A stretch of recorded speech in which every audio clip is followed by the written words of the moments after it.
Look at the flag of Texas. It stands for pride. It stands for history. It stands for the Lone Star. For nearly 2 centuries, Texans have joked about leaving the Union. They put bumper stickers on their trucks that say Seceded. They talk about being the only state that was once its own independent republic. But what happens when the joke stops? What happens when the bumper sticker becomes a declaration of war? Imagine it's January 20th, 2026. The President of the United States orders the federalization of the Texas National Guard to enforce a controversial new law. The governor of Texas refuses. He stands on the steps of the Capitol in Austin and declares that the federal government has violated the compact of statehood. At noon, the unthinkable happens. The Texas legislature votes to dissolve ties with the United States. The Lone Star flag is raised alone. In Washington, this is viewed as an act of treason. The president gives Texas 48 hours to surrender. Texas refuses. And just like that, the Second American Civil War begins. But this isn't North versus South. This is the superpower versus the fortress. In this video, we're going to simulate exactly how a war between Texas and the United States would play out. We'll analyze the economy, the nuclear weapons, the oil, and the blood. Could Texas actually win? Or would it be crushed in a matter of days? Let's look at the board. Texas is not just a state. It is an economic monster. If Texas were a country today, it would have the 8th largest economy in the world, bigger than Russia, bigger than Canada, bigger than Italy. Texas produces 40% of America's oil. It has its own independent power grid, separate from the rest of the U.S. It has access to the ocean through the massive port of Houston. On paper, Texas looks ready to fight. But Washington has something Texas doesn't. Washington has the codes. The moment secession is declared, the U.S. president hits the kill switch. Let's meet our character for this story to understand the human cost. Meet David. He's a software engineer living in Austin. He considers himself a patriot of Texas. He cheered when the governor declared independence. He thought it would be a peaceful divorce. He was wrong. David wakes up on day 2 of the conflict. He picks up his phone. No signal. The U.S. government has cut fiber optic cables crossing state lines. He tries to log into his bank account. Access denied. The U.S. Treasury has frozen all assets of every citizen with a Texas address. David's life savings, his 401k, his credit cards, they're all useless. He drives to the gas station. The line is 3 miles long. Even though Texas sits on an ocean of oil, the refineries rely on software and chemicals from the north. Without them, the pumps run dry. Panic sets in. But the economic war is just the opening move. The real war starts at Fort Cavazos, formerly known as Fort Hood. This is one of the largest military bases in the world, located right in the middle of Texas. But here's the problem. The soldiers inside are loyal to the United States. The soldiers outside are the Texas State Guard. On day 3, the governor of Texas orders the base to surrender its equipment. The U.S. commander refuses. Imagine the scene. American tanks pointing their barrels at other American tanks. Brothers looking at brothers through the sights of a rifle. The first shot is fired. We don't know who pulled the trigger, but the result is catastrophic. The U.S. Air Force, launching from bases in Oklahoma and Louisiana, establishes immediate air superiority. Texas has jets, but without the Pentagon's satellite network, they're flying blind. The sky over Dallas turns black with smoke. Precision strikes destroy the Texas power grid. The lights go out in Houston. The air conditioning stops. In the brutal Texas heat, millions begin to suffer immediately. But invading Texas is a nightmare. The U.S. Army attempts to cross the Red River from the north. They expect a quick victory. Instead, they face a guerrilla war. Every farmhouse in Texas is an armory. Every bridge is rigged with explosives. The U.S. military is trained to fight insurgents in the Middle East, not cowboys in pickup trucks with sniper rifles who know every dirt road in the county. The U.S. columns get bogged down. They take heavy casualties.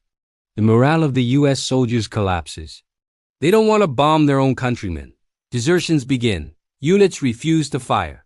For a moment, it looks like Texas might hold the line. But then, the United States plays its ace card, the Naval Blockade. The U.S. Navy surrounds the Gulf of Mexico. Nothing goes in, nothing goes out, no food, no medicine. No trade. Texas relies on selling its oil to survive. Now, giant tankers sit idle in the harbor, unable to move. The economy of the new republic crashes to zero. Let's go back to David in Austin. It's been 3 weeks. The supermarkets are empty. There's no electricity. He's cooking beans over a fire in his backyard. He hears the sound of artillery in the distance. The water system has failed because the purification plants need parts that come from Ohio.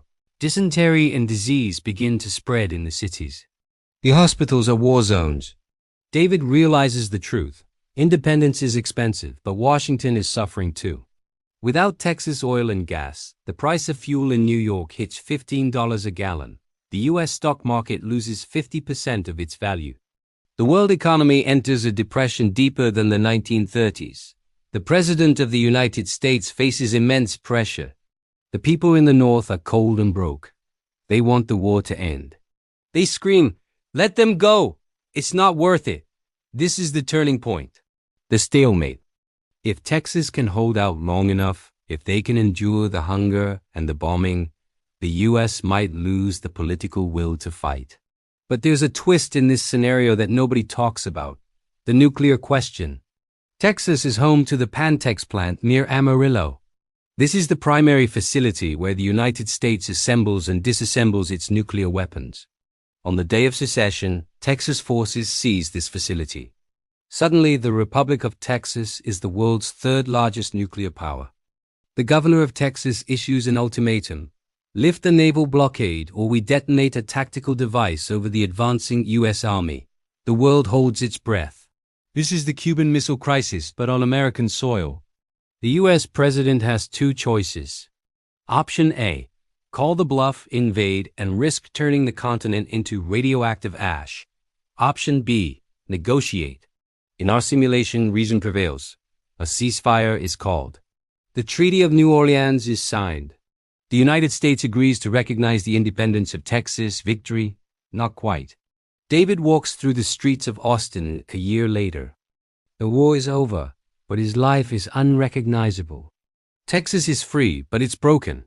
The U.S. has built a massive wall along the northern border of Texas, not to keep people out, but to keep Texans in. The Republic of Texas is heavily sanctioned. It cannot use the U.S. dollar. It cannot trade with Europe. It becomes a pariah state, isolated like Iran or North Korea.